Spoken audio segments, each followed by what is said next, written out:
Friends అందరికైతే ఇక చూడండి అమ్మమ్మకైతే health అయితే బాగాలేదు కదా ఈరోజు అయితే ఎక్కడ హాస్పిటల్ కంటే ఇది చూడండి యశోద హాస్పిటల్కి అయితే వెళ్ళిర్రు ఈరోజు. అంటే యశోద ఎక్కడ అంటే హైదరాబాద్లో ఉంటుంది కదా హాస్పిటల్, ఇవి అక్కడికైతే తీసుకుపోయారు ఈరోజు.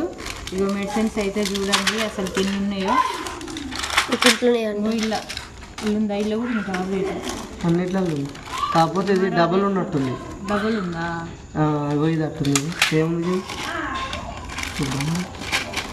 డబుల్ వచ్చింది కొన్ని. అమ్మమ్మకైతే ఇన్ని టాబ్లెట్స్ అసలుకి వాయమ్మో అసలుకి తీసుకుంటుందో ఏమో అర్థం కావట్లేదు. కాదు ఇది. ఓకే ఫ్రెండ్స్, మరి అమ్మమ్మకైతే తొందరగా కోలుకోవాలని మీ బ్లెస్సింగ్స్ అయితే ఇవ్వండి. ఇది మధ్యాహ్నం మళ్ళీ తిన్న తర్వాత ఇది అసలుకి ఇవి వేరే ఉన్నాయి.